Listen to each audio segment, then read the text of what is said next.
আসসালামু আলাইকুম ওয়া রাহমাতুল্লাহি ওয়া বারাকাতুহু। সম্মানিত অডিয়েন্স বৃন্দ, আপনাদের মাঝে আজকে উপস্থিত হয়েছি যে আমরা সাধারণত দেখতে পাই আমাদের অনেকের ঘুম হয় না, রাতে ঘুমাতে পারে না। পরিশেষে সকালবেলা, দুপুরবেলা, রাত্রিবেলা বিভিন্ন শারীরিকভাবে ক্লান্তি বোধ করে। তো আপনাদেরকে ছোট্ট একটা সলিউশন দিতে পারি যে আমাদেরকে পশ্চিমা সংস্কৃতি যাদের আছে তারা আমাদেরকে শেখায় যে আপনারা ইয়োগা করেন, ব্যায়াম করেন, শারীরিক ফিটনেস ক্লাবে ভর্তি হন। আমরা আপনাদেরকে জানান দিতে চাই যে আমাদের ফিটনেসের জন্য, আমাদের শারীরিক ব্যায়ামের জন্য ইয়োগা ক্লাবে ভর্তি হতে হবে না। আমাদের এই সমাধান 1400 বছর আগে রসুল করিম সাল্লাল্লাহু আলাইহি ওয়াসাল্লাম আমাদেরকে শিখিয়ে দিয়ে গিয়েছেন।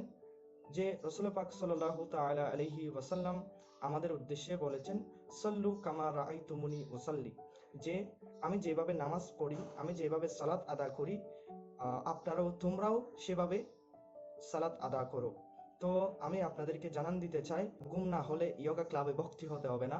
তো আপনারা একটা টিপ ফলো করতে পারেন যে যাদের ঘুম হয় না, ইয়োগা ক্লাবে শেখানো হয় যে আপনারা আপনাদের মাথাকে নিচু করে মাটির সাথে লাগিয়ে দিয়ে, হাঁটুকে মাটির সাথে লাগিয়ে দিয়ে আপনার হাত দুটো সোজা করে আপনারা ইয়োগা করেন 10 minute, 5 minute, 11 minute, 12 minute, 15 minute.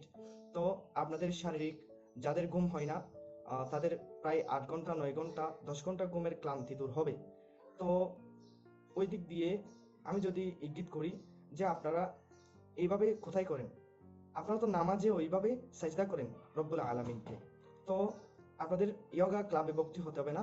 যাদের ওই ধরনের প্রবলেম হয়, আপনারা 2 রাকাত নামাজের নিয়ত করে প্রতি রাকাতে যে দুইটা দুইটা করে সাজদা আছে, ওই সাজদার মধ্যে আপনি 2 মিনিট, 3 মিনিট করে করে আপনি 10 মিনিট কি 15 মিনিট ওই নামাজটা দীর্ঘ করেন।